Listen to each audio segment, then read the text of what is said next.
अस्सलामु अलैकुम रहमतुल्लाहि व बरकातहू। नाज़रीन, मैं खलीलुद्दीन अहमद और आप देख रहे हैं ESBN न्यूज़। नाज़रीन, इस वक्त मेरे स्क्रीन पर आप ये जो दो चेहरे देख रहे हैं, एक बीजेपी की कौमी तर्जुमान नूपुर शर्मा हैं और एक नवीन जिंदाल हैं। भारतीय जनता पार्टी ने प्रेस रिलीज़ करते हुए नूपुर शर्मा को 6 साल के लिए पार्टी से बर्खास्त कर दिया है और नवीन जिंदाल को पार्टी से हमेशा के लिए बर्खास्त कर दिया गया है। नाज़रीन, पिछले 10 दिनों पहले टाइम्स नाउ के एक डिबेट में जिस तरह से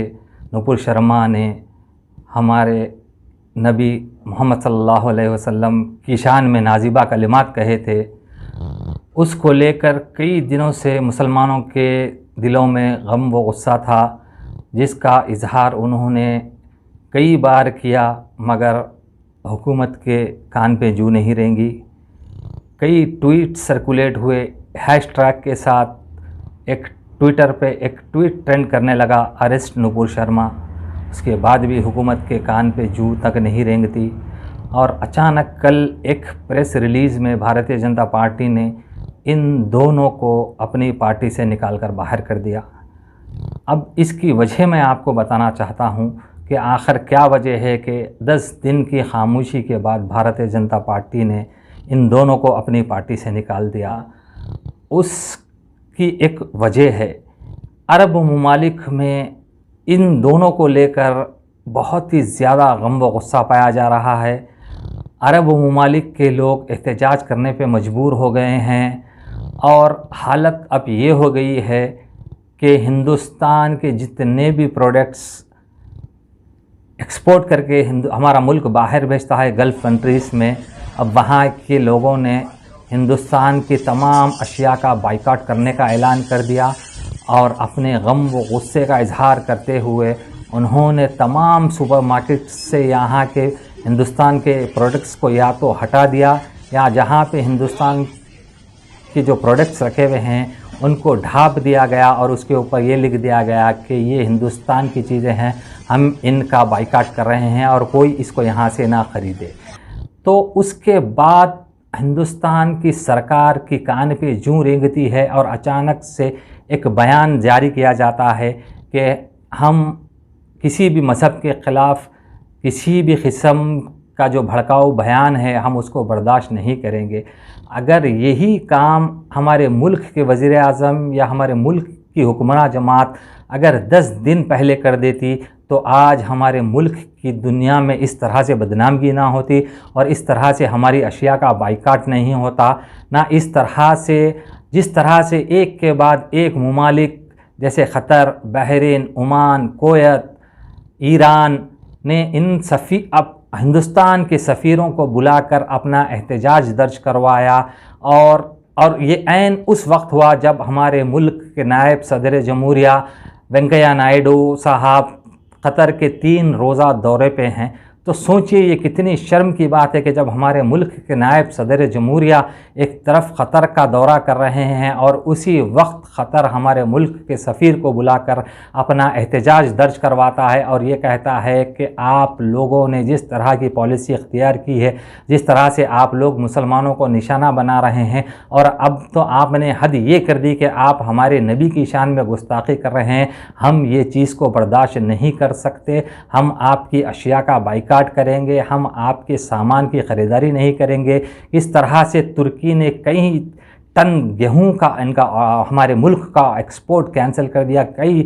टन हमारे जो चाय की पत्ती का ऑर्डर था उसको ईरान ने कैंसिल कर दिया। उसके बाद हमारे मुल्क की सरकार जागी है और उन्होंने एक बयान जारी करते हुए इन दोनों जो नफ़रत के पुजारी हैं, जो नफ़रत हमेशा अपने ज़बान से जहर उगलने का काम करते हैं, उनको अपनी पार्टी से निकाल दिया। मगर सवाल ये पैदा होता है कि अगर यही काम हमारे मुल्क की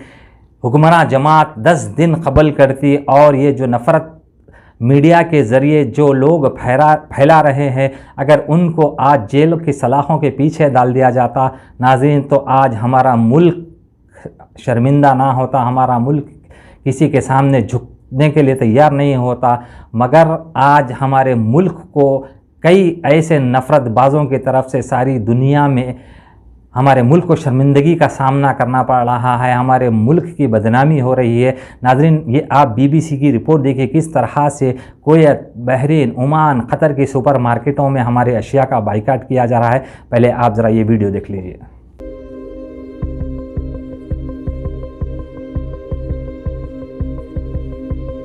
मैंने 1:40 के आसपास वो ट्वीट किया था जिसमें कहा था कि हम सब वाकई में जो हम करते हैं, हम सभी धर्मों का सम्मान करते हैं।